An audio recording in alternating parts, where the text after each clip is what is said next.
Hello, everyone. Good evening. Good evening, everyone. Yeah, welcome to today's live stream. Today's class, good evening, everyone. Yeah, welcome to today's class, the long-awaited class that we're waiting for. So, I'm Omodisola, and it's a pleasure to meet you all. How are you doing? Just let me know whatever you have, any question you have in the comment section. And yes, questions have been coming up. Are we going to have access to this live stream? Yes, you are going to have access to this live stream. So you don't need to worry at all. Like you don't need to worry at all. You're going to have access to this live stream.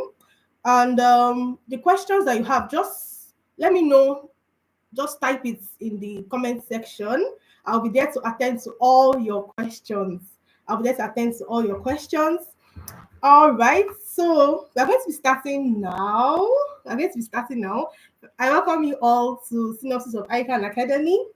And what do I want to say? I wish you all success. It's been a journey. It's been a lot of preparation here and there, so many planning. But God has brought us to this level, so we give God all the glory. All right, so I'm going to check now just to confirm if you can hear me. I'm going to check. Can you hear me? Please say something.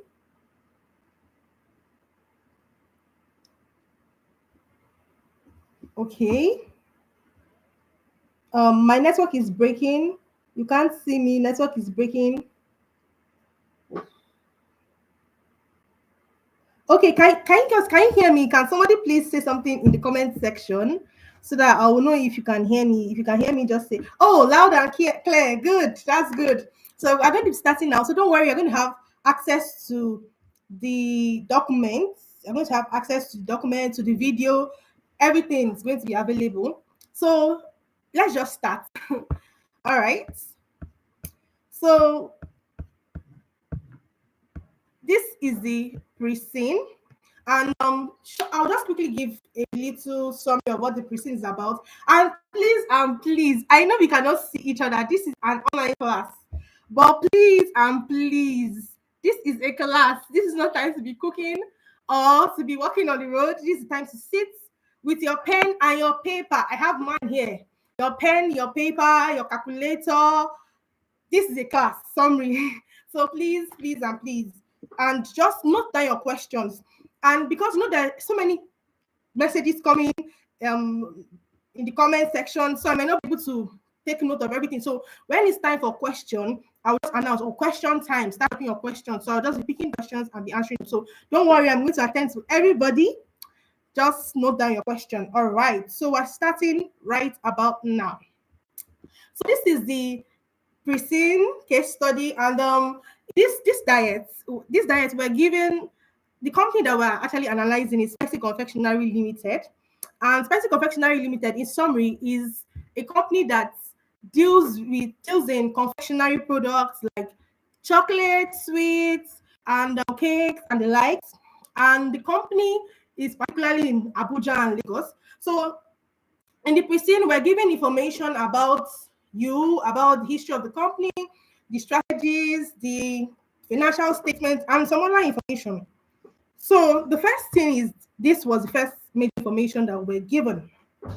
All right, so this was the list of exhibits. And from the list of exhibits, we can know if we're doing an internal report or an external report. Actually, yes, a lot of people say, you cannot know until you get to the unseen. Yes, in the unseen, it will be clearly stated there in the requirements that prepare a report addressed to so. Yes, it will be clearly stated there.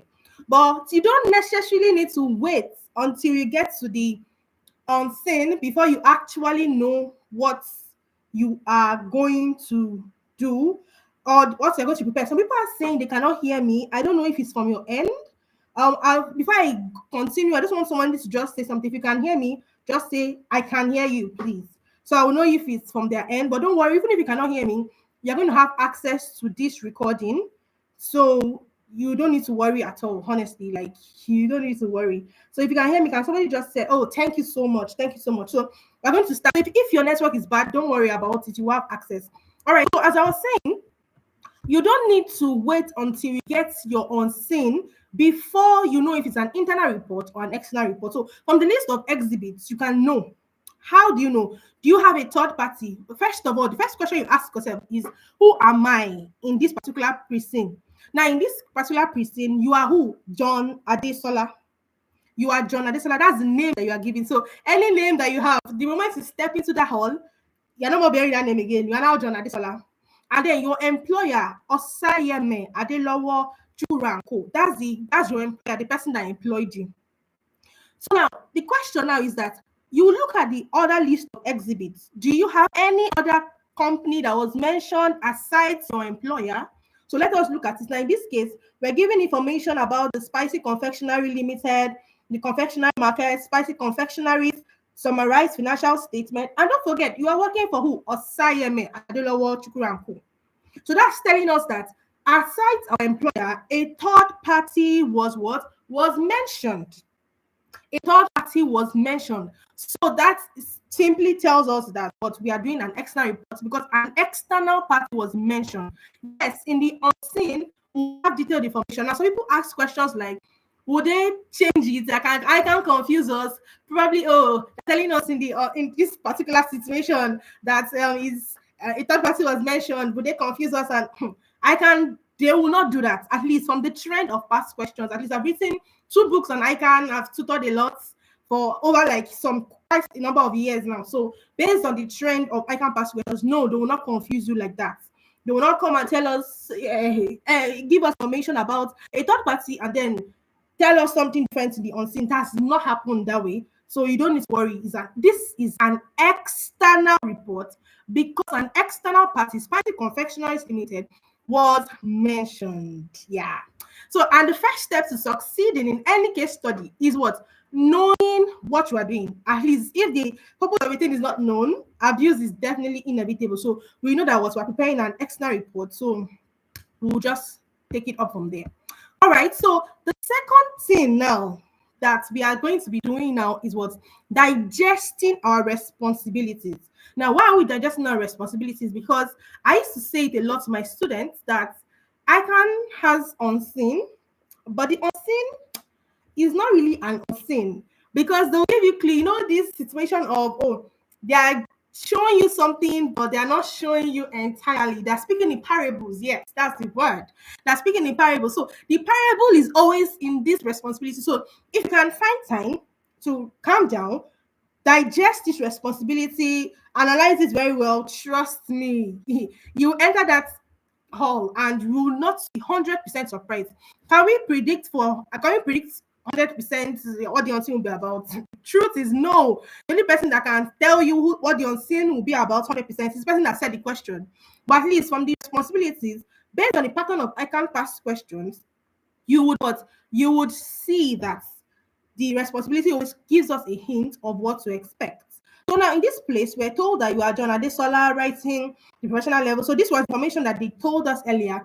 And then you are reporting to Julius Demuda. So Julius Demuda is your boss. It's like the head of your of the you know you are training in this situation. You're just a trainee. So the head of your department, something like that. So that thing to confuse a lot of students that you are reporting to Julius Demuda means it's an internal report. No, Julius Demuda in this situation is just the head of your department. So in this case, I say to my students that John Adesola is a boy. So the Julius Demuda is basically the head of your department. So now let's look at the responsibilities now. Now, I would have shown you a lot from past questions, series of past questions, but I don't want to bore you with so much information. So I'm going to be stating some facts from these responsibilities, and I might not be able to show you past questions to justify that, but trust me, I've done my due diligence and I've been able to study past questions, and I would leave that to you to carry out that assignment. Now, the facts I'm going to be making here are based on the trend of ICANN past questions are based on the trend of I can pass questions. So in your free time, your spare time, you can just go through it yourself and you understand, like just assess it yourself. Just check random past questions, and you'll see that everything I'm going to state now is definitely a fact. All right, so the first thing first is what? Preparing detailed financial analysis and reports on the performance of the firm's hospitality clients. Now, you are getting detailed financial analysis and reports on the performance of the hospitality clients. Don't forget that. Hold that in one hand. Let's look at the second one together. He said what? Analyzing your client's financial statements to identify areas of weakness and preferring likely solutions to correct anomalies. Now, looking at these 2 points, go and check Ican past question. Take it upon yourself this night. Just scan through. When you have these two responsibilities in the responsibility being included in the responsibility, you are definitely going to have a financial statement analysis as a requirement one. And the most appropriate tool would definitely be a ratio analysis. How do I know? This is not a prediction. This is based on the trend of Ican past questions. Just take it upon yourself, do it as an assignment, and just check it. You will see that when they give these first two requirements, or responsibilities rather, the requirement one would be a financial statement analysis, and the most appropriate tool would be ratios. You'll see. Because now they told us that we're going to analyze the financial information of the company. And what is financial analysis? Let's even take it from here. What is financial analysis? What? Financial statement analysis, right? That's analysis of the what? Of the financial statements. And then ratios help us to what? Identify areas of weaknesses. Ratios helps us to probe, go deep into what? Knowing what is actually happening in the company. I used to call ratios the snitch, because you may look at the financial statement at the face value and see, oh, revenue going from 30 to 40 to 60 to 100, and like, wow, revenue is increasing, beautiful. But when you begin to put ratios and you probably begin to use trend, and that's the reason why trend analysis and ratio analysis goes hand in hand. When you begin to do the trend analysis, when you begin to do the ratio analysis, you will see that all that glitters is actually not gold. So ratios and trend, they help us what? Check areas of weakness. Okay, what happened? Was it in 2019 that the revenue declined? Or was it in 2020 that the profit position went the other way? You understand? So based on this, we know that our requirements one would definitely be a financial statement analysis, and most likely based on the trend of past questions. Now, I always say something. Anytime I'm stating facts like this, I always back it up with what Ican is saying.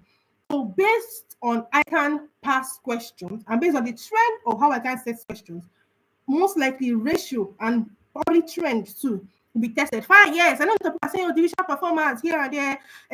I'm not discarding all of that. But then what I will say is focus on what is right before you start going to the jungle. You know, it's more like what is at home. You are leaving what is at home and you are going to the jungle to be looking for what you can find. There's nothing wrong in that, because case study, you cannot is unending. People will have different views on how the case study should be, and it's fine. That's just fine, you understand? But then what is most important is what has been the trend of past questions according to Ican. What are they saying? Let's not focus on other things and leave that outside. All right, so moving on, the next responsibility was that we're going to assess operational and strategic business proposals to see how they align with the client's objectives and its impact on the business and financial risk. Now, a lot of people were saying that, oh, because of this particular phrase, we're going to have models. Now, first thing first, strategic business proposal is different from strategic analysis. They are two different things. Now, a strategic, now operational, when you say operational and strategic, operational is day to day, strategic is long term. So now, strategic business proposal, just saying that business proposals that involve long-term investment, business proposals that involve investments or proposals that will last for more than 1 year, a long time. So now, from this now, we are going to what? Give us some proposals. I'm saying it again, proposals. And I want you to emphasize, so that shows that they can give you more than one. They can know all those two requirements, but when you actually start doing it, you know this one is 4 requirements. So a lot of Ican past questions are like that, right? So they said proposals, so they can give you more than one, and they'll tell you, help us assess it, juxtapose it with the client's objectives, or what is the impact on the business, financial wise, non-financial wise. And as I always say that anytime you're assessing a project, you can never assess a project by looking at in fact, sorry to say, the person does not deserve to be a professional accountant. If you're only assessing a project from the financial perspective, yes, the project has positive MPV. Wow, beautiful. Oh, it should be accepted. It's going to bring in positive inflows, positive returns. Amazing. But what about the non-financial aspects? So as a professional accountant, you don't only look at one side of the coin, you also look at other sides. Oh, what are the financial aspects? What are the non-financial aspects of this project? How is it going to affect? Do you understand what I'm saying? Yeah, so that's it.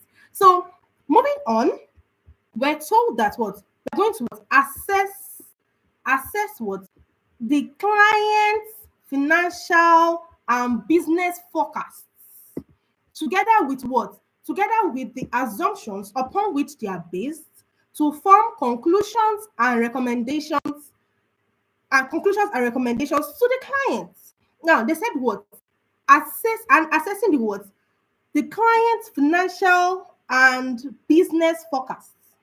Now, when you're looking at the financial forecast, what are you looking at? A financial forecast, for instance, when you even hear the word forecast, like let's even look at it from English terminology. When you hear the word forecast, what comes to mind? Oh, if something future, right? You're looking at the future. So now they're saying financial and business forecast. We're going to be looking at something relating to the future. So it's safe to say that we're going to have like future cash flows in the unseen, something relating to a future cash flow.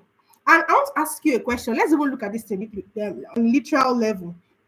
All right, so you have a company and you want to make a decision as to whether to accept or reject a project or accept or embark on a project investment or as likes. You want to make decision now.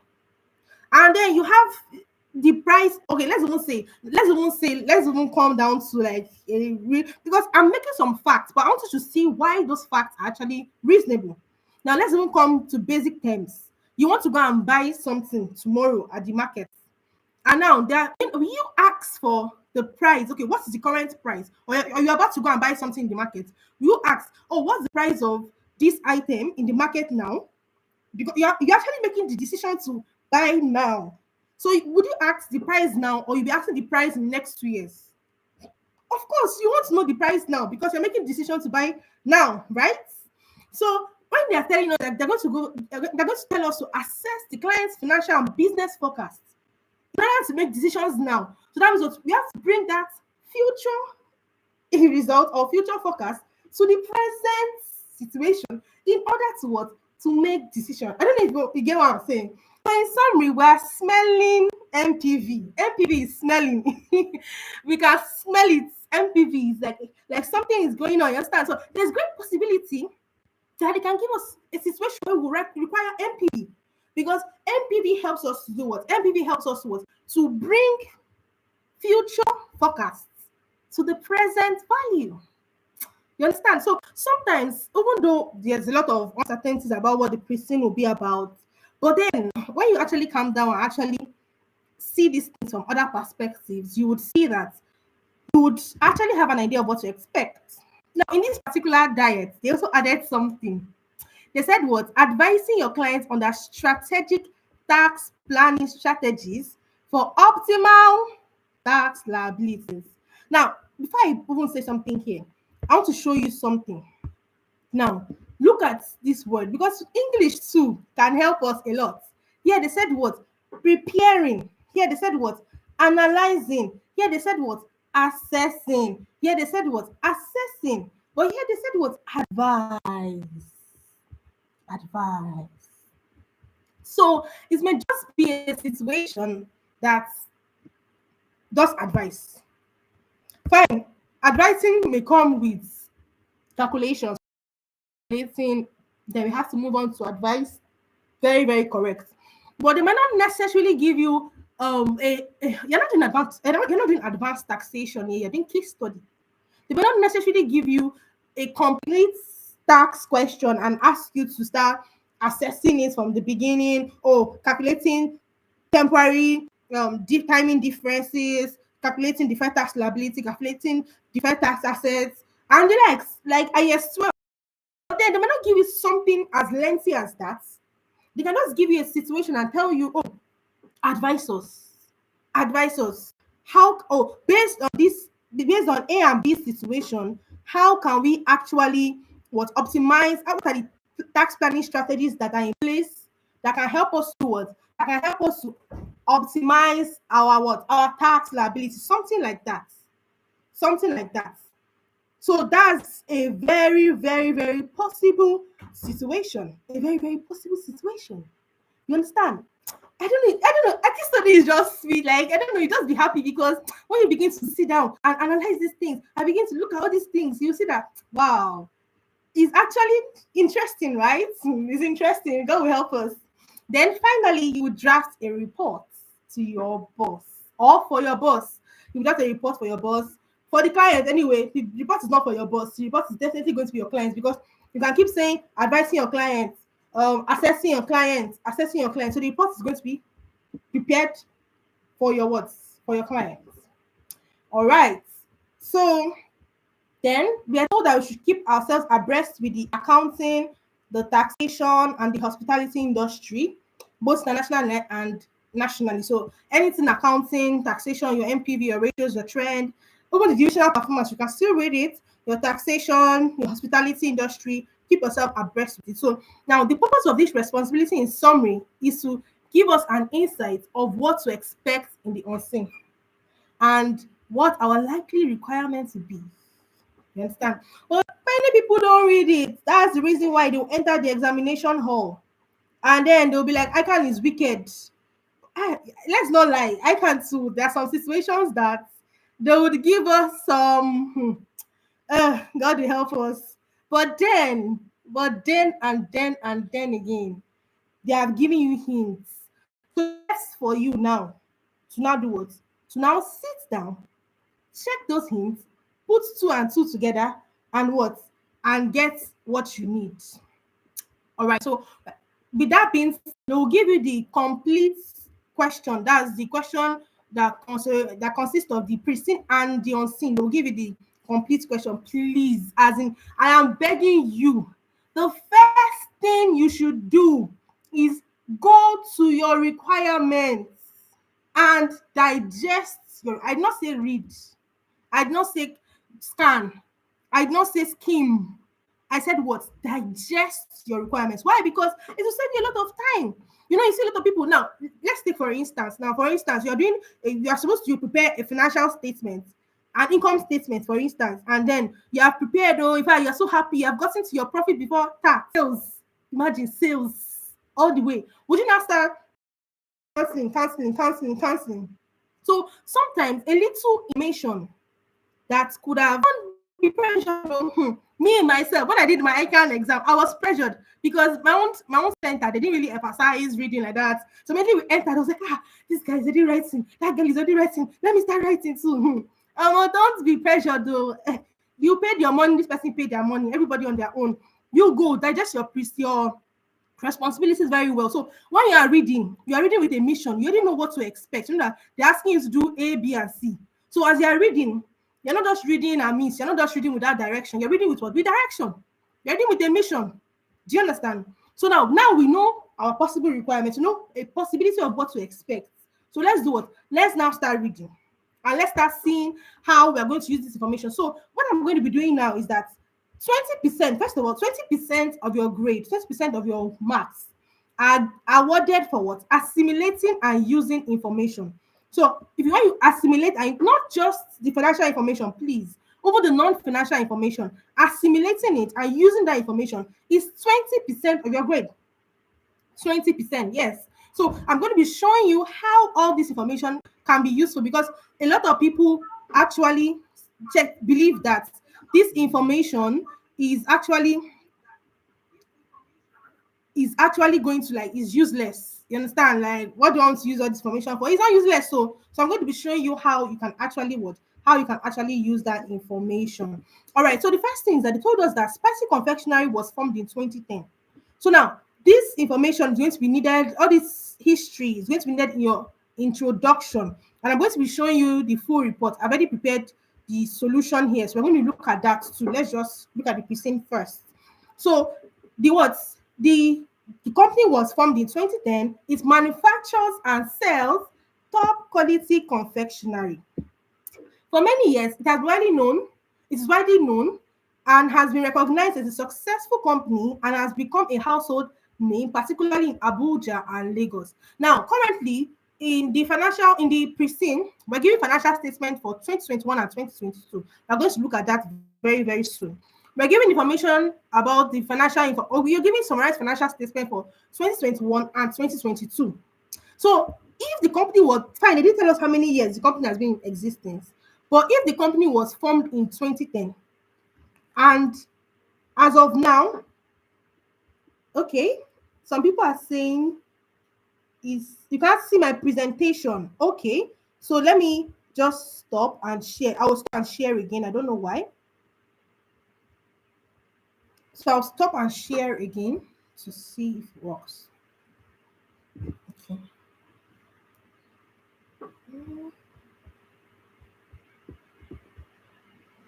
We can't see your screen. Okay, yeah, no problem. All right, so I'm sharing my screen now. If you can see my screen now, can you please say something so that I would please can you say something? And if you cannot still see it, can you please still say something so that I will know? Oh, yeah, yeah, you can see it now. Thank you. Thank you so much. Thank you, everyone. All right. Sorry about that. I don't know what happened. I really don't know. Nigeria, go deliver us. All right. So I was saying that Spicy Confectionery was what? Was established or formed in 2010, right? It was formed in 2010.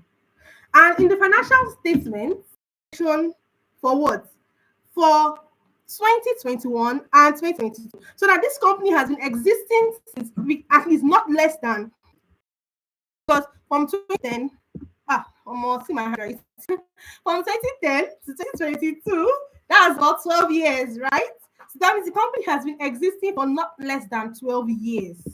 So a company has been existing for not less than 12 years and has just been operational, particularly in Abuja and Lagos. So that means that for 12 years, in fact, the company has been existing for 12 years and they're selling top quality. And look how they said, they are successful. It's like, oh, for that 12 years, they have been struggling. So that shows that the company has been is established, in fact, established in Abuja and Lagos. So most likely, they may not give us a requirement where it will require them opening another store or setting up again in Abuja and Lagos because obviously they're really successful in Abuja and Lagos. So a situation can come whereby they'll tell us that we should do what? We should assess the company moving out of Abuja and Lagos. Oh, the company wants to open a new outlet in the eastern part of the country. Or the company wants to open a new outlet in the northern part of the country, as the case may be.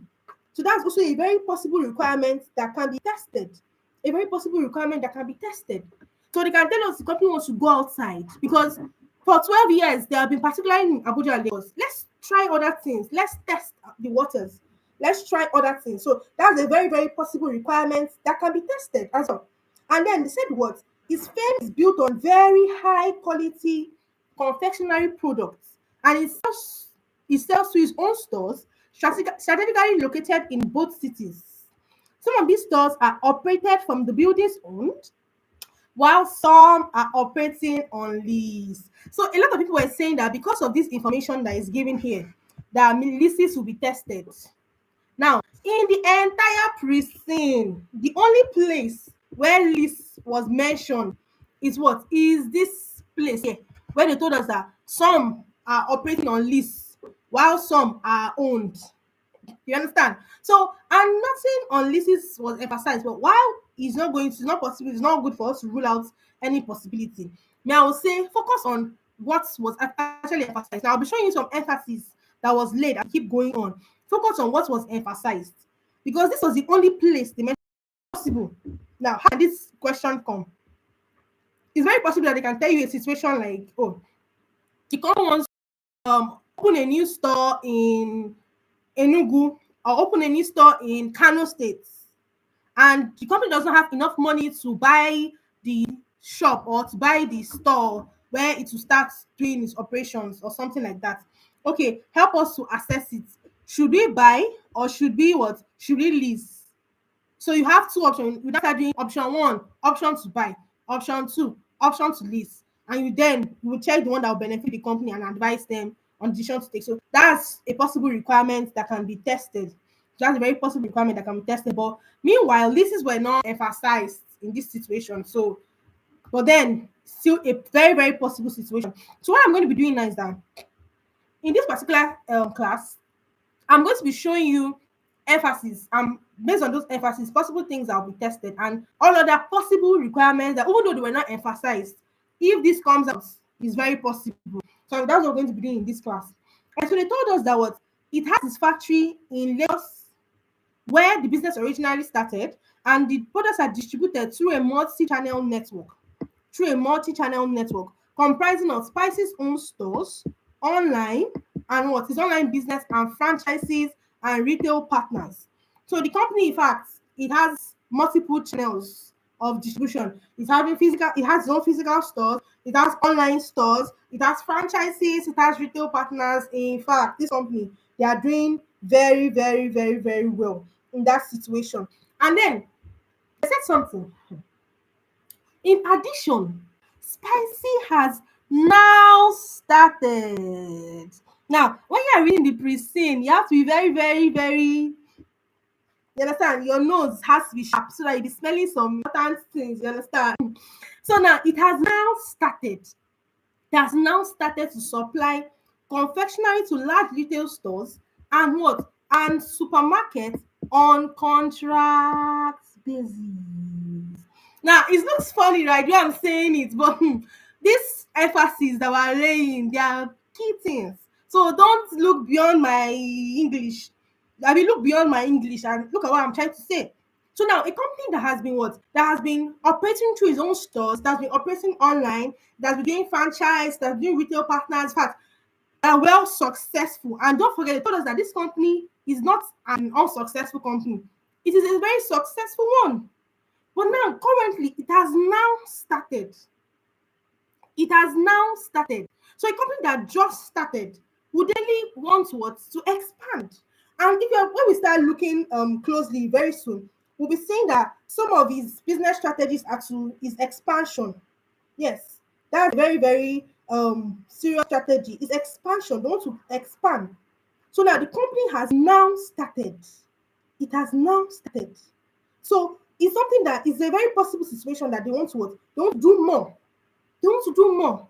You understand? They want to expand more. They want to start supplying more, get more contracts. So they can give us a situation like this. Oh, Spicy Confectionary got a contract to supply ABC retail stores. Spicy Confectionary got a contract to supply XYZ supermarkets. So that's a very, very possible requirement they can tell us to access. And these stores also sell his own product and the product that Spicy manufactures for them. So Spicy also manufactures. Yes, it's a manufacturing company, so it manufactures products. So all these supermarket and stores, they sell Spicy's products, and Spicy also manufactures some products for them. They give us some products, the products range of Spicy. The products range of Spicy. Now, the products range of Spicy, we have what? Milk, white, and plain chocolates. Now, please, in this class, follow me closely. Oh. Okay. Obviously, Spice's main sales had been chocolate products, but now, the company has expanded into producing other forms of confectionery, which do not contain chocolate in any form. For example, cakes and sweets. But now, and if you remember too, they also told us that another but now. So now they're emphasizing two things. They're saying two things that Spicy just started. The first one is what? Supplying to what? Large retail stores and supermarkets on a contract basis. The second thing just started was what? To what? Introduce new products. So it's introducing new products. So two very, very possible situations can come that the company wants to do more in terms of contract supply, but the company wants to what? Introduce a new product. And a company like Spicy that's in a confectionery market, in fact, there are endless opportunities. There's meat pie, there's papa, there's egg roll, there's cake, there's sweets. In fact, there are so many things that they can do. So they can decide that, oh, help us to assess. Want to introduce a new product, want to add this product to our portfolio, help us to assess. So I don't know if you get what I'm saying. So the unseen is hidden, but there are parables all over this prison. And the person that can actually calm down and read those parables is one that is out to succeed. And that's what we're doing in this class, to show you what some things. Now, and then the thing that what spicy customers continue to have strong regard for the quality of this product. So quality is something that Spicy cannot even afford to compromise, because the reason why they have reputation in the first place is because what the customers are doing, what they are buying their product because of quality, so they cannot afford to what to compromise their quality in any way. Then they told us that they have two classes of customers. So the customer vary from individuals to corporate clients, and then these corporate clients purchase Spice's product to present to their own clients as corporate gifts. So you have things like companies hamper baskets or something like that. You understand? All those, in hamper basket, or put cookies, or put cake, or put chocolate, or put sweets, and you like all those kind of interesting hampers. You understand? So that those interesting hampers are the ones that Spices will do. So Spicy, these corporate clients, they buy this product to give to their own clients as corporate gifts. Let's hold that. All the individuals buy from Spicy stores, prices are online. The corporate clients purchase these goods directly from Spicy on contract basis. This is like the third time, or how many times have we seen this contract basis now? Twice or so. So on contract basis, contract basis. So it's very possible that they can tell us that, okay, XYZ client or XYZ Limited, since it's a corporate client, that means the company, XYZ Limited wants us to supply their company the annual Christmas gifts for their clients, or the monthly gifts for their clients, something like that. That's a very possible requirement. Help us to assess this contract. Should we accept this contract or not? And I want to say something, please and please. If you are given any contract, I've noticed something from the pattern of Ican past questions. Anytime they give you a contract to assess, they would always put unfavorable terms in the contract. You have to what? Calm down and what? And check that contract very, very well. There would always be ethical issues, some issues of professional skepticism, ethical issues like anything morality, in terms of ethical issues like dishonesty, issues of confidentiality, issues of objectivity, issues of doubtful accounting practices, unlawful conduct, something like that. Or professional skepticism, seems like you're like, this thing, I'm not really sure. I'm doubting this thing. They'll always put it in it. There was a particular year that in the contract term, the company said that the workers would work from 6 a.m. to 11 p.m. They will not tell you that, notes, students, please note, this is a problem. I will never tell you that. But then you would know at 6 a.m. to 11 p.m. You want to kill them. What time would they get off work? What time would they go back home? What time would they come back? And that's too harsh. So they always put some things and they will never tell you that this is a problem. But so if they take a contract, just go to that contract term. You see, calm down, check it very well. So you see some information to use. And please, 10% of your grade is awarded for ethical issues identified. So once you can assess ethical issues, you have gotten 10% of your grade already. So please, that's very, very important. All right, so we're given information about the business structure, and we're told that this is the business structure. Basically, we have the head office, okay? We have the head office, and what? And two divisions. The CSD, the customer and sales. Why is this thing not working? I don't know what's going on with my mouse. I don't know. I wanted to draw a structure, but no, it's fine. Let's just continue. I don't know what happened to my mouse. It's slippery, but it does not matter anyway. So now we have what? The head office, and the head office, there are two divisions. The head office is basically the management. Then we have the what? The customer sales and distribution division, and the manufacturing and supplies division. Now, please pay attention. It's getting a bit serious now. All right. So now the customer sales and customer sales and the CSD, let's just use the acronym, please. The CSD distribution and the CSD division, they're in charge of selling and distributing spices products. So their own job is to sell and distribute all those chocolates, all those cakes, all those candies. Their own job is just to sell and distribute it. And they distribute it physically. That's through the physical stores. They distribute it through the franchises. They distribute it through the online sales. So their own job is just be distributing and selling. And then all those corporate clients, supermarkets, they're the ones that are in charge of supplying to them, basically. Now, the manufacturing and supplies division is the second division. These ones are in charge of purchasing the manufacturing supplies and actually producing the goods, the actual product manufacturing. So, for instance, a product like cake, will require ingredients like flour, ingredients like sugar, butter, eggs. So this manufacturer and supplies division are the ones that will go to the market, buy the flour, buy the sugar, buy the eggs. Then they won't stop there. They're also in charge of what? Putting that flour, sugar, egg inside a bowl or basin or whatever, mixing together, putting it inside the oven to actually produce cake. So they're in charge of buying the supplies and converting that supplies to finished goods. That's what they are in charge of. And now, after they do that, they will now supply this thing internally and externally.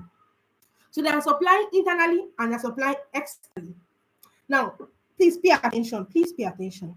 Now, they'll supply internally to CSD, that's the division, the internal division, and they'll supply externally to the corporate clients. I remember they told us that the corporate clients, these ones, they buy on contract basis, right? And they buy as gifts for to give as gift items to their own clients. Now, and then they also supply to all these external retail stores and supermarkets. I remember that these external retail stores and supermarkets were also informed that they also buy on contract basis. Now, this is leading us to two things. Now, they are applying internally. That means what? There's a possible situation that we have a transfer pricing question. Because a transfer price is the price that an internal division, an internal selling division sells to an external party. So why they call it transfer price? Transfer price is same thing as selling price. But the reason why they don't call it selling price is basically because they believe that you're my brother now, no be you, they department where you are in departments in front of me now. Why you be telling to you are transferring to me? So they believe that departments within each other they cannot be saying selling because they are one family. So they use the terminology transfer pricing. You understand? So transfer pricing and what? And contracts. So we may have two possibilities like that. They can tell us a situation that okay, the company, the manufacturing and supplies division wants to transfer goods to the what? To the CSD. Advise us what is the ideal transfer price. Advise us what is the best decision we can take. Should we go with A? Should we sell to them? Or is it profitable to sell to them? Or is it profitable for us to go outside? Something like that. They can give us that situation. Another situation that can come is a contract. Oh, manufacturing and supplies division wants to sell externally to a corporate client, wants to sell externally to a retail store, to a supermarket, something like that. So those are the two very, very possible situations they can give us. Very, very possible. Moving on, we're informed that what the divisions operate as investment centers. As investment centers. So the first thing first is what is an investment center? What is an investment center? An investment center. Okay, someone saying something. You cannot see my screen. Oh, okay, you can see my screen. Okay, no problem. I'll continue. All right. So the first question you have is, what is an investment center? An investment center is, in little English. Let's not even bring complication here. An investment center is a center that does investments. Yes, that's the secular definition. Yes, but an investment center is a center that is basically in charge of carrying out its own investment. So now we're told that the division or the structure of Spicy is that it has a head office and two divisions. That's the CSD and the MS. Those are the two divisions, right? So now these divisions, they can make investment decisions by themselves. So they can decide that, oh, want to invest in XYZ, want to invest in ABC. So they can make investment decisions. So it's very, very possible. And then they said what? But then there are some limitation. Any investment decision that will involve capital expenditure more than 10 million naira per annum, they must what? They must take authority. They must take approval from the head office. So any major capital investment above 10 million has to be authorized. They cannot just do anything. But if it's below 10 million, they don't necessarily need to do all those approval and all of that whole situation. They don't need it.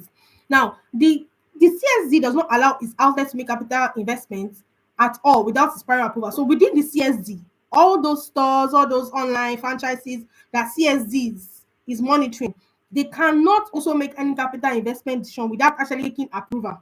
Now, these stores are regarded as the stores within the CSD are regarded as profit centers. Now, recall CSD itself is what is an investment center. And now, investment centers are centers that are in charge of their investments, right? We have established that earlier. And investment centers are centers that are assessed used by what? By checking their ROI.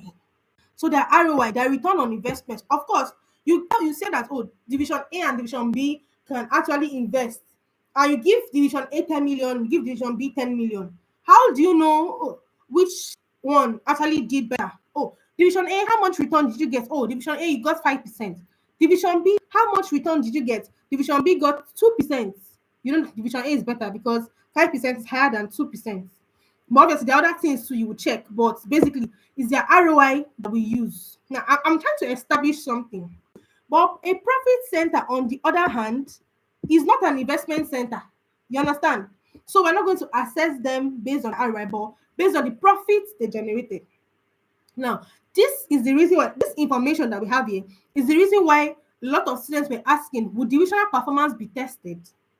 Now, is possible. Why is possible? Now, let me just first of all say why it's possible. It's very, very possible because now they're telling us that there is what that division that this is an investment center.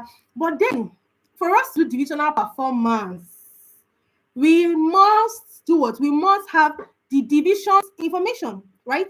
Now, in this situation, now we're given information about the consolidated, the financial statements we're giving was consolidated financial statement. But if we want to do divisional performance, we need the financial statements for division A and financial statement for division B, or the financial information at least for division A and financial information for division B. Now, why it's possible that in unseen they can give us a broken down financial statement, we are not really sure, or rather, I'm not really sure of that. I can't really back that up. Why? Because the time the diet where the financial statements were broken down was in November 2023. Yes, November 2023 was when the diet this thing was broken down, and they said it in the go back to November 2023. They said it in the responsibility that what you would what analyze the or carry out the financial analysis on the what on the strategic business units. And they emphasized again that the company has three strategic business units, and they said it's in the responsibilities that what would carry out a financial analysis on the three strategic. They emphasized it. But in this situation, they did not tell us anything about carry out a financial analysis on the two divisions. So it might not be broken down. But while that's also possible that maybe they did not emphasize it, or they might like to emphasize it in the unseen, I can't do anything. So I will not tell you don't read divisional performance, but I'll also tell you at least before you go to that place, focus on what is right before you. Understand what's right, because now this is exam weekend. There's no time to be doing trial and error anymore. You understand? Because it was not in for November 2023, Adalas Product Nigeria Limited, they said it in responsibility there. The company has three strategic business units, and we're going to what? Analyze the current strategic business unit. They said it there.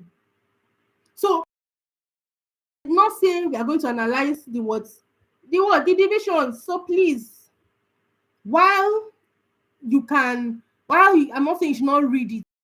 I say we should not read it. Oh no, I did not say you should not read it. Oh, but please, please focus on what is before you first. All right. So, in addition, they told brand development is jointly carried out by the divisions, and then just as they have to take decision or approval rather for expenditures above 10 million, any expenditure on brand costs above 1 million must also be approved by the head office. Now, moving on, they told us that Spicy has 30 stores and 20 franchises, 30 stores and 20 franchises. So, and then what? It has developed its own website. It has, in fact, it has become popular, it has become known, it has grown. In fact, its e-business has become very, very popular, especially since the time of COVID. It has been able to develop online sales. It has introduced click and collect services using stores and franchises as the collection point. So, information now is telling us that in that, particularly in that Lagos and Abuja, hey, Spicy is not a small company. Oh, it has 30 stores and 20 franchises. That's 50 locations. 50. And online too, he's not like he's not known. No, he's very, very known online as well. So this is also telling us that they might not give us a situation whereby Spicy has to want to expand in Abuja and Lagos again, because it's very, very popular. Can you see? It has become very popular. And don't forget, they told us that it's particularly in Lagos and Abuja. So the major place where it's popular is Abuja and Lagos. So it's very well established there. So most likely a company like Spicy will be looking towards going outside their their comfort zone, outside where they are. Oh, let's test the waters. Let's look at other things. So they can decide to take up a project that will require them going outside the scope of where they are or the location of where they are. That's a very, very possible requirement that can also be tested. All right. So business growth strategies. Now, first of all, I want to say something. A company that has, now let's even read this first. Spice's current strategy is to continue to achieve development and growth of business are predicated on two strategic objectives. So now there are what? Strategic objectives. Please, when you say strategic, the first thing that should come to your mind is long term. Long term, something that will be like last for a long period of time, right? So now these two strategic objectives are, we're going to look at them now shortly. Now I want to ask a question. If a company tells you that, oh, our long-term objective is to serve Nigerians only, our long-term objective is to sell locally, and tomorrow you see them selling to the UK or to people in the UK, you be like, you people, you are dishonest. In fact, that's an ethical issue, because nobody is saying don't sell your property to whoever you want to sell it. Nobody is saying don't go to the UK. But then you cannot come and telling us in your strategic objective that your decision is what Nigerians, and then tomorrow we are seeing that I have carried our markets to the people that you are not supposed to carry it to according to you. So what's that telling us? That's telling us that most likely any decision, any contract, any proposal, any way forward that the company wants to take would most likely be predicated or be centered around these two objectives. What is that information to us? That information is useful to us because we know that most likely our requirement will come from something within this objective, because the company cannot do something outside its objective. It has to what? This is what they want to achieve in the long term. And they did not say operational objective. Operational objective may be day to day. They said it was strategic. So this telling us that our requirement too, or our requirements basically, might be something related to this. So please and please, let's read this thing closely. Please pay attention here. All right, so what are they? The first one is to what? Expand the reach of customers through the development of what? Spices markets, products, and through a wide variety of what? Of sales and distribution channels. Sales and distribution channels. Markets, products, and sales and distribution channels. Now, the market might not necessarily be a physical place, like, oh, a place where you buy and sell. Markets can be people. Oh, markets can be children, the adults, the old. You understand? The products, like we even saw from what we read earlier, that were already expanding, because now they just introduced cakes and what was that called? Candy, sweets. And now we also saw that over this sales and distribution channel, we also saw that now they just started doing what? They started supplying to who? To supermarkets and retail stores. So we see that even the company, they're already taking steps towards achieving these two objectives. But then they use the words expand. So I did not say they're not doing it already, oh, but they are saying that they want to do it, they want to expand it, they want to do more. So it's possible that they can tell you to assess a project, a contract, a proposal that will involve them expanding the range of their customers by probably expanding to the markets that are currently operational, expanding the products that they currently have, expanding the sales or distribution channels that they currently have. So that's a very possible situation that you can have. And then the focus is on delivery of what customer demands, where they are required and when they are wanted. What is the second one? The second one is what? Enhancing customer experience through strong and effective customer relationship management, CRM, and what? Through a what? A clear and consistent branding and marketing to encourage customer loyalty and retention all year round. So this is not a company that is just saying, oh, how many customers do we acquire? Oh, we acquired 1,000. Okay, let's go and sleep. No. Wait, we acquired 1,000. How many are still buying from us? How many? Okay, how can we keep marketing our out there to ensure that, oh, even though we have 1,000, wow, that. So it's not a company. So anything they're doing is not going to be a company that will just be like, let's just no. They want to what? They want to what? Be out there, brand themselves. Eh? Can you please hear me? Cannot hear me.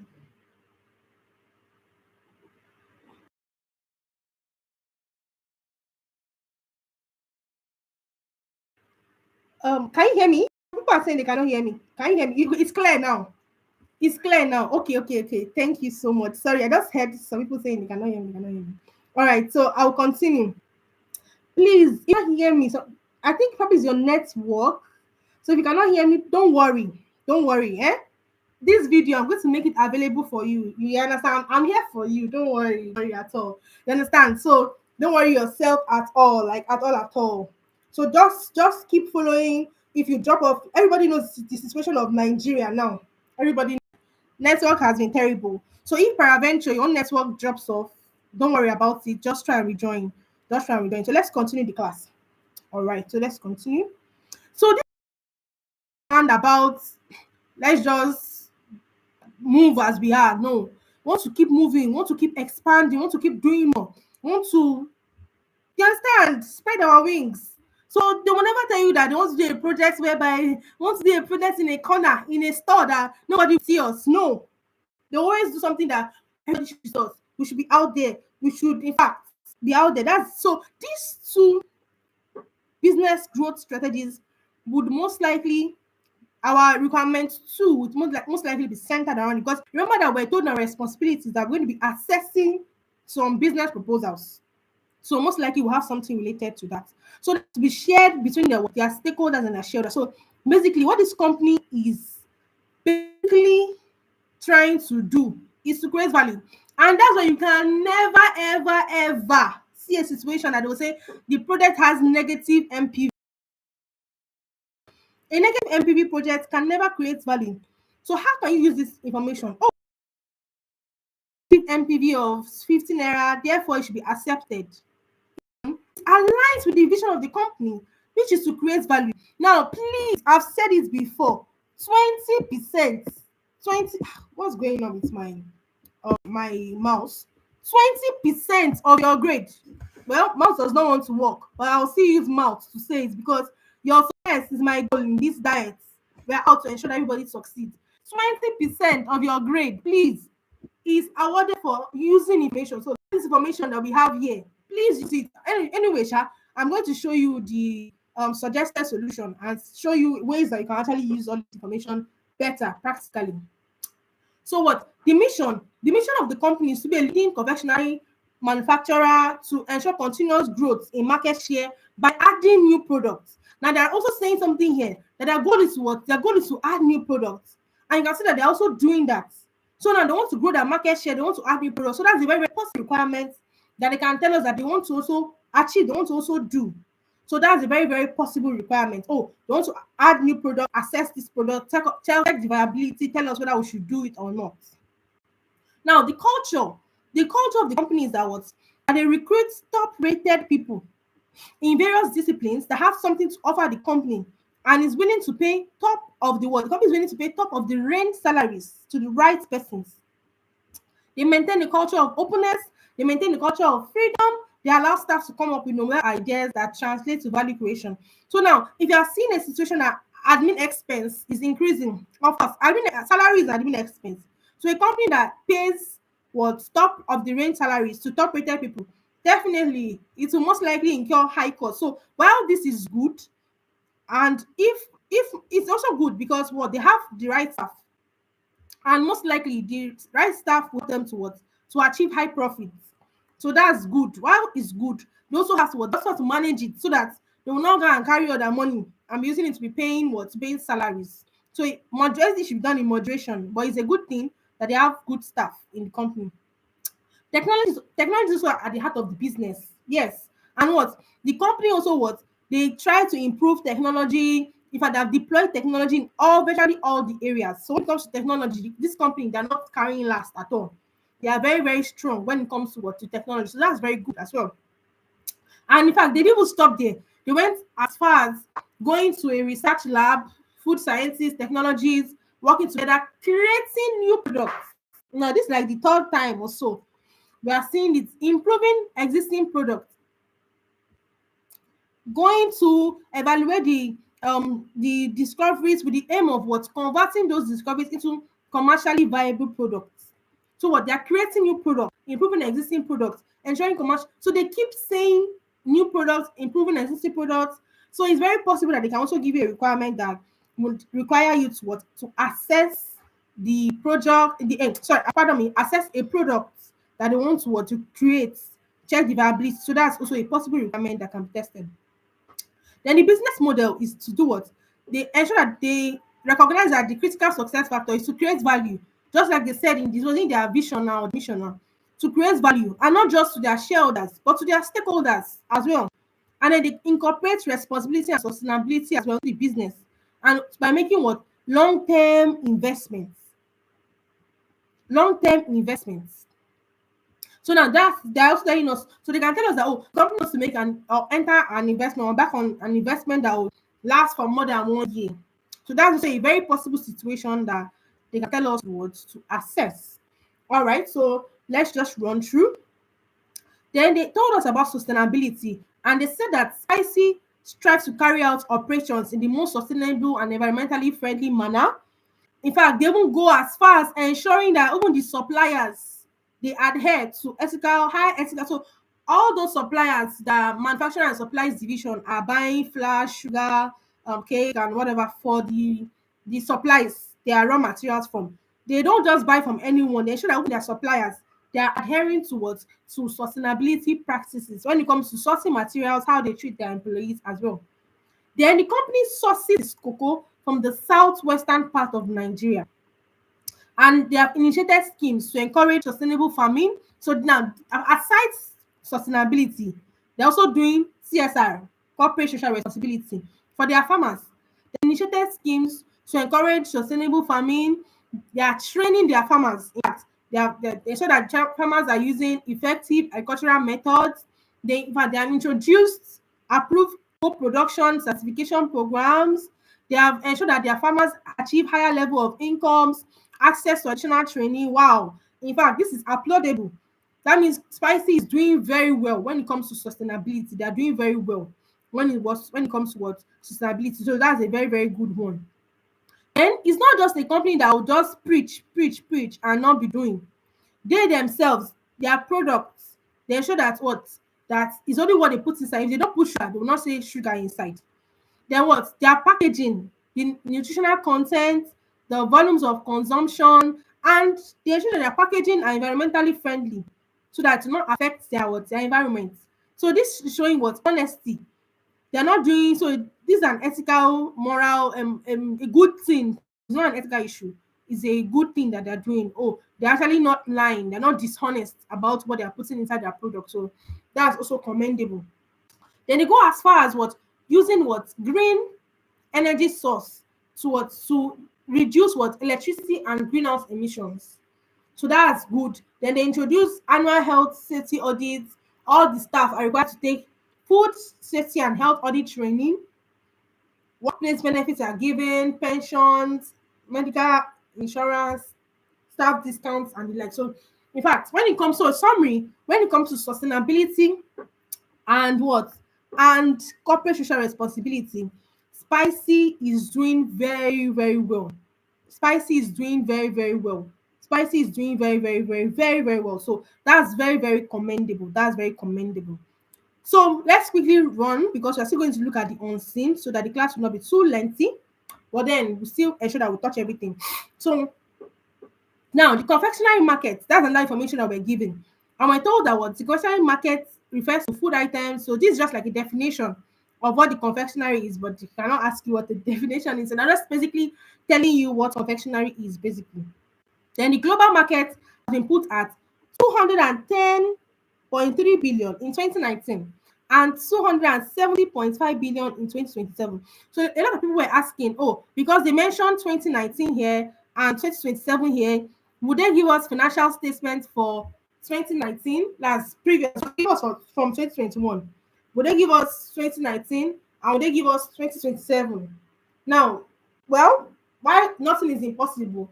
This just know that this is just a research. In fact, do you know what you should do after this class? Copy this information and paste it on the internet. You see that this is just a research that I can copy and pasted here. So I can did not formulate this research. It's a research. In fact, if you look down, you will see that what they also mention something here that a research by Strategy Helix, a data analytic company. So this is just a research that was carried out. It's not necessarily that this information does not necessarily mean they will give us 19 to 2027 financial statement. Does not necessarily mean that. You understand? It's just a research that they're just telling you. So now they're saying that what which represented an annual growth rate of 3.6%. And the chocolate segment had the highest confectionery market share in 2019. So this is just telling us that the chocolate segment since 2019 they've been doing well. And aside the fact that okay, they did very, very well in 2019. In fact, even up till 2027, research has shown that the confectionery market will still be growing. In fact, at a growth rate, annual growth rate of 3.6%. How does this information help us? Now, a company like Spicy that is into confectionery, of course, if they have high revenue, high profits, if they have situations like, oh, they want to embark on a project relating to confectionery, of course, they're in the right place because high profit, high revenue would daily come from because in fact chocolate was the highest, had the highest what market share, and they are doing milk, white, but they are doing all forms of chocolate, so many varieties of chocolate. So definitely they will definitely make profits because they're everywhere. And aside that, even if they want to embark on a project that would be related to confectionery, it's good because why? Because the confectionery market is promising. You understand? It's promising. So they told us that the confectionery market is also what segmented according to the in basis of product type, age group, price point, and distribution channel. Now, this is also a possible situation where they can give us a requirement. How? I'm going to show you now. Now, product type, chocolate, spices already doing that. Cakes, they're already doing that. Sugar confectionery, sweets, they're already doing that. But they're not yet doing ice cream. They're not yet doing preserved pastry goods. I remember that they told us in the business strategy that they what they want to expand their what their products, their markets, and their distribution channel. Those are the three things they mentioned. So now their product, they can decide to add more to it. I remember that even in their mission, they said it was continue to grow the market share by adding new products. So they can decide to do what? To add another product that they're not yet doing. Then age group, so they can say that the children, the adult, or this is the old population, the ratchet population is the old population. They can tell us that they don't want to be producing sugar again for the children. They want to start doing herbal sweets, mint sweets for the what? For the old population. That's a possible situation also. Or want to start doing luxury chocolate. They don't want to be doing all this five naira chocolate again. Is that 5 naira? Anything 5 naira in this Nigeria again? Even 20 naira something self. I don't even think there's anything 20 naira in this Nigeria. God will help us. But the might say they don't want to be doing anything economy. They don't want to do what? Luxury. Then the distribution channel as well. They're supplying to supermarkets, they're supplying to convenience stores, they're supplying to e-commerce. But they didn't tell us anything like pharmaceutical or drug stores or food services or duty free outlets. Now, the duty free outlets that where government gives some certain tax exemptions because of some certain things, like for instance, now airport, seaport, and the like. So they give some certain tax exemptions there. So they didn't tell us that they're supplying to anything related to that. You understand? I won't, they won't mention tax. Who knows? They can even talk about something related to this. You understand? So this is a very possible situation. They may want to expand their distribution channel to fit into other aspects that they're not yet doing. Because based on their strategy, that's what they want to actually achieve. Then the basis of product type. They also told us that chocolate segment has been the dominant. In fact, they had in 2019, they had 35.2% market share. And all ages consume, in fact, old, young, children, they consume chocolate to satisfy their taste buds. And the growth in economic prosperity has also driven the demand for chocolate. And chocolate is the highest per capita kg consumed, the highest per capita kg consumed of what? Of confectionery products across several countries. Highest per, so it's the most consumed confectionery products across several countries. So if they want to, so and chocolate is like the main, they said that previously the main sales of spicy was chocolate. So the main thing they're doing, they just added new products recently. So the major thing they're doing is what? Chocolate. So most likely they will definitely have high profits, high sales. So they are seeing like profits is increasing, sales is increasing. Of course, that's not a surprise. You are producing the product that is most consumed in the entire confectionery market. So I can see why they focused on chocolate all these years because they must have really made a lot of money. All right. So, however, it's projected that what the medicated confectionery segment grow. So, what's the medicated confectionery segment? This is a segment that medicated confectionery basically is a confectionery that is basically for medicinal purpose. Anybody can argue. But me, I would say Tom Tom is a medicated because I cannot even sit down. I'm saying I'm craving Tom Tom. I want to enjoy Tom Tom. Sometimes if I'm having probably cold or cough or but people argue otherwise. Me, I don't know. But to me, I feel like it's for medicinal purpose. So confectionaries like that, like maybe herbal sweets, dietary supplements, and the likes. They are medicated confectionaries. You understand? So they're used for medicinal purpose. So there's a projection that in the forecast period of 2021 to 27 that is really going to grow because there's an increase in prevalence of minor elements, over-the-counter medications, dietary supplements um, that require active ingredients like antacids, vitamins, herbal extracts, and these products will propel the growth of the medicated confectionery segment. Also, the growth in the geriatric population, that's the old population, the next 10 years is anticipated to be a driver of market growth. So, in summary, what they're just saying in summary is that the medicated confectionery, that now there's now increase in demand for goods like, people, I don't want to be fat, I want to be slim, all those things. You understand? I want to watch my weight. So, people now want herbal supplements, people now want vitamins. That's what they're demanding for. And then the old population, so in the next 10 years, they are seeing that old population, people with plenty that will be old, very, very old.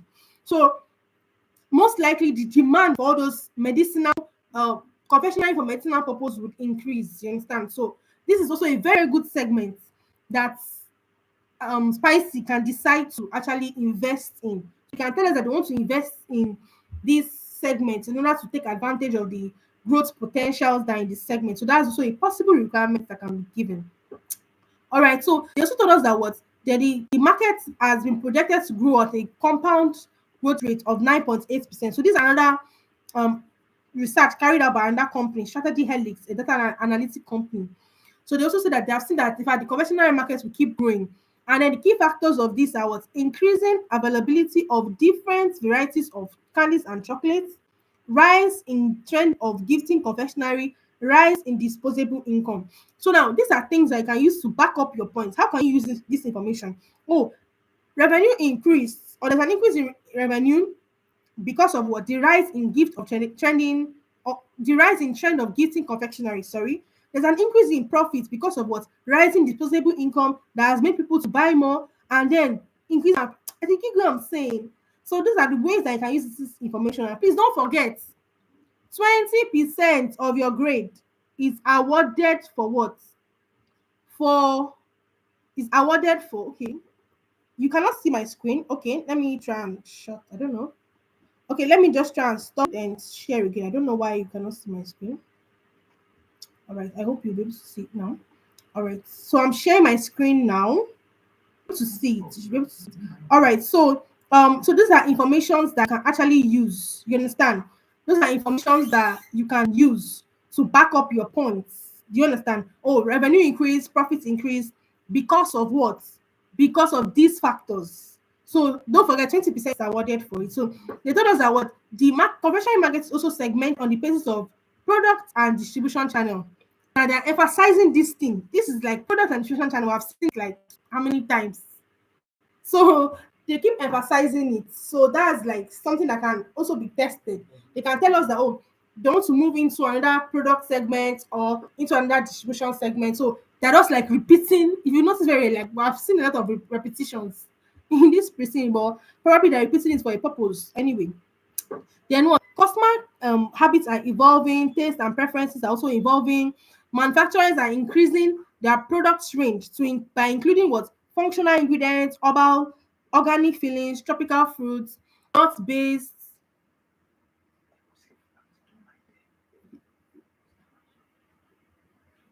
Okay. The screen is blank. Okay, I'll reshare now. I'll reshare now. Okay. So is it back? If it's back, please say yes or something. We can see you now. No screen, you are blank. I'm resharing now. If you can see, can you please say I can see? Okay, yes. All right.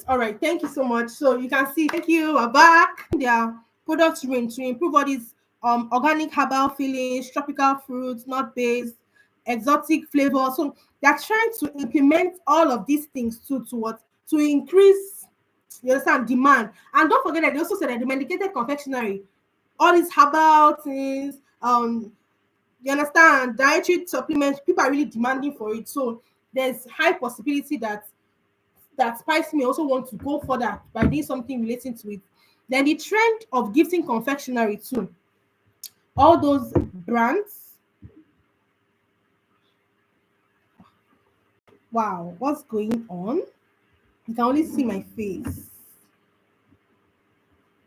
I don't know what's going on. Okay, I'll reshare now.